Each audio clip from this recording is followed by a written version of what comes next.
Hello friends, आपका स्वागत है ज्ञानपथ चैनल में। आज हम लोग वायुमंडल के बारे में जानेंगे। वायुमंडल किसे कहते हैं? पृथ्वी के चारों ओर घिरे हुए वायु के विस्तृत फैलाव को ही हम वायुमंडल कहेंगे या एटमॉस्फेयर बोलेंगे इसको। और वायुमंडल के निचली परतों के अध्ययन को हम वायु विज्ञान बोलेंगे या एरोलॉजी बोलेंगे। और वायुमंडल के निचली परत के अध्ययन को हम लोग मेट्रोलॉजी अर्थात ऋतु विज्ञान के नाम से जानेंगे। और वायुमंडल जो है विभिन्न गैसों का मिश्रण है, जिसमें कि नाइट्रोजन 78.07% है, जो कि 128 किलोमीटर की ऊंचाई तक होता है। तो नाइट्रोजन के बारे में हम जानेंगे कि साधारण ताप एवं दाब पर यह न तो जलता है और न ही अन्य धातुओं से यौगिक बनाता है। इसका परमाणु क्रमांक जो होता है वह 7 होता है। यह एक रंगहीन, गंधहीन और स्वादहीन।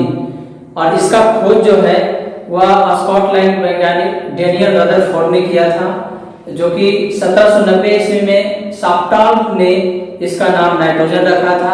इसका उपयोग जो है उर्वरक, विस्फोटक, निष्क्रिय वातावरण बनाने में और नाइट्रोजन गैस की उपस्थिति के कारण ही वायु दाब, पवनों की शक्ति, प्रकाश का परावर्तन का आभास होता है।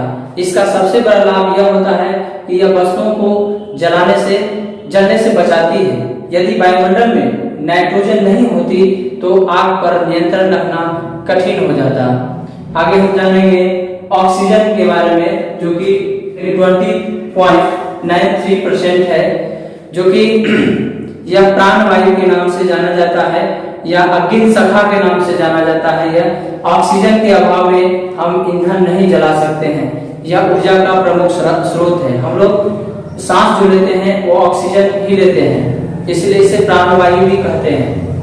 तो आगे हम आएंगे कार्बन डाइऑक्साइड के बारे में, CO2 के बारे में जानेंगे, जो कि वायुमंडल में 0.033% पाया जाता है। यह वायुमंडल में सबसे भारी गैस है। इसी कारण यह पृथ्वी के निचली परतों में यह पाया जाता है। और वायुमंडल को निचली परत को यह गर्म रखती है। सूर्य के प्रकाश को अवशोषित करने के लिए जानी जाती है यह। और यह ग्रीन हाउस गैस या कांच घर कह सकते हैं या ग्रीन हाउस गैस की श्रेणी में CO2 को रखा गया है। तो आगे हम लोग देखेंगे कि वायुमंडल को 5 भागों में बांटा गया, 5 परतों में। क्षोभ मंडल, संताप मंडल, मध्य मंडल और आयन मंडल और वायुमंडल। इसका हम बारी बारी से अध्ययन करेंगे, चर्चा करेंगे। जैसे कि क्षोभ मंडल के बारे में, ट्रोपोस्फियर जिसको बोलते हैं, ये इस मंडल में क्या होता है कि इस मंडल को, वायुमंडल के सबसे निचली परत को हम क्षोभ मंडल कहते हैं। क्षोभ मंडल, इस मंडल को हम संवहन मंडल भी कह सकते हैं या अधोमंडल भी कहते हैं, क्योंकि इसी मंडल में संवहनीय धाराएं उत्पन्न होती है।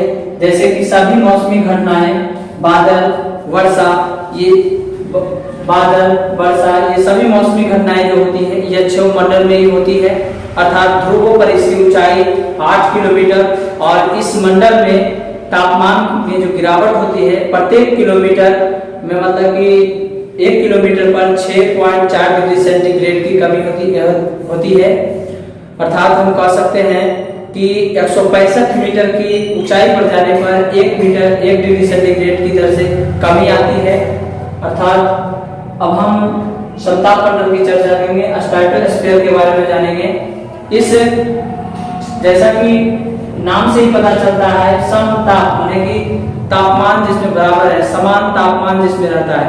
अर्थात इसमें तापमान समान होता है, किसी भी प्रकार की मौसमी घटनाएं इसमें नहीं होती है।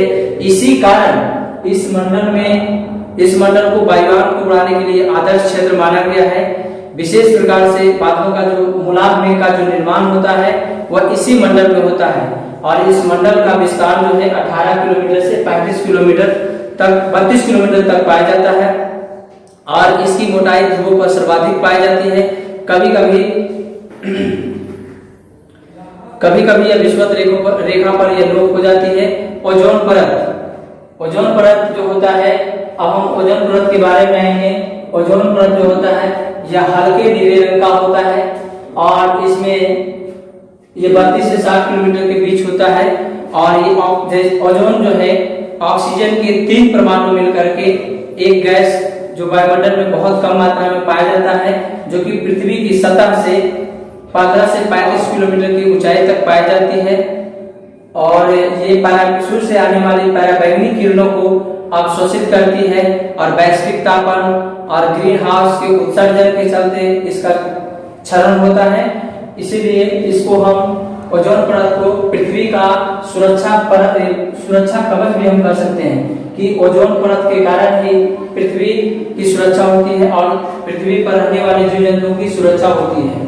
क्योंकि सूर्य की किरणें, सूर्य से जो आने वाली पराबैंगनी किरणें होती हैं, अल्ट्रावायलेट रे जो होता है, उसके कारण अगर डायरेक्ट पृथ्वी पर आता है तो जीव जंतुओं में क्या हो सकता है सर, उसका दुष्परिणाम कि त्वचा में कैंसर हो सकता है, जीन परिवर्तन हो सकता है, उत्परिवर्तन हो सकता है।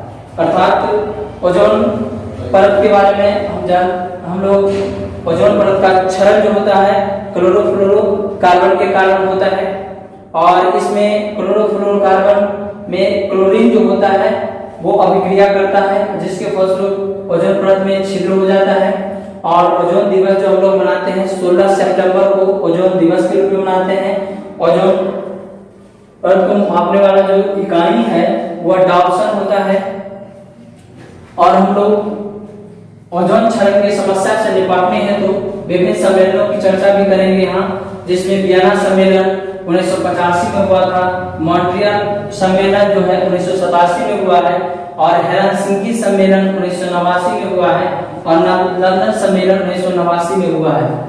आगे हम मध्यमंडल की चर्चा करेंगे। जो मध्यमंडल जो है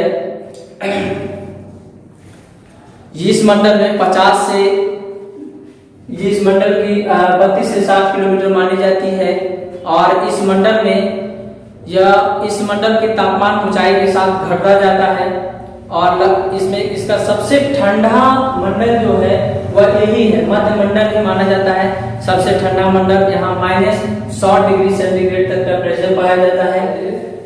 और ये मध्य मंडल जो होता है यह वायुमंडल की सबसे न्यूनतम टेम्परेचर वाला मंडल है। इसकी ऊपरी सीमा के बाद तापमान में पुनः वृद्धि होने लगता है। और हम आगे आएंगे आयनमंडल के बारे में जानेंगे कि आयनोस्फीयर के बारे में। इसमें देखेंगे हम कि विद्युतीय आवेश जो कि आयनमंडल, इस मंडल की ऊंचाई के साथ तापमान में तेजी से वृद्धि होती है और इस मंडल में विद्युतीय आवेशित कणों की अधिकता होती है, जिन्हें हम आयन मंडल कहते हैं। आयन की अधिकता के कारण हम इसको आयन मंडल कहते हैं। और इस आयन मंडल में ही रेडियो तरंगों को भूपृष्ठ पर परावर्तित करके बेतार संचार को संभव बनाती है। आगे हम आयन मंडल के बाद वायुमंडल की चर्चा करेंगे, एक्सोस्फीयर। इस मंडल में जो है वह पृथ्वी की सतह से 640 किलोमीटर की ऊंचाई के बाद यह मंडल वायुमंडल कहते हैं या बहिर्मंडल हम कह सकते हैं। और इसमें हाइड्रोजन और हीलियम जैसे हल्की गैसों इसी मंडल में पाई जाती है। और इस मंडल की ऊपरी सीमा का कोई सीमा नहीं है इसके बाद के मंडल का। और इसमें इसी मंडल में अरोरा बोरियास और अरोरा ऑस्ट्रियाल्स आदि की घटनाएं होती है। और हम लाइव टेलीकास्ट इसी मंडल से होता है। और संचार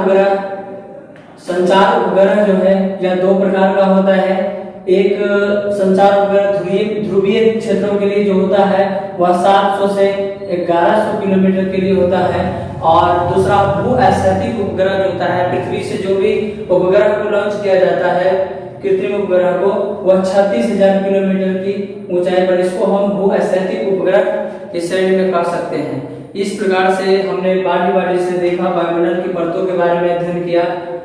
तो अगर आपको ये वीडियो अच्छा लगा हो तो लाइक करें, सब्सक्राइब करें और शेयर करें। Thank you watching for this video. Thank you.